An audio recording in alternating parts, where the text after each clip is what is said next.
দেখো 1 বছর পর আবার এই বার্ডগুলো আসলো, খাওয়ার জন্য। আর সারাটা দিন বৃষ্টি, মাটি থেকে ঘাস থেকে পোকাগুলা উড়বে। হ্যাঁ, ওদের খাবার জোগাড় করাই থাকে। তা তো অবশ্যই, আল্লাহ রেজেক দেওয়ার মালিক।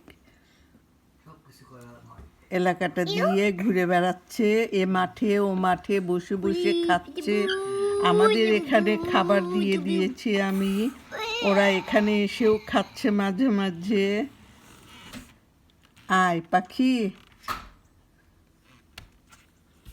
আর এখানে খাচ্ছে সব বাবুই পাখিগুলো। ওয়াও ওয়াও ওয়াও, উড়ে গেল, সব উড়ে যে বসলো।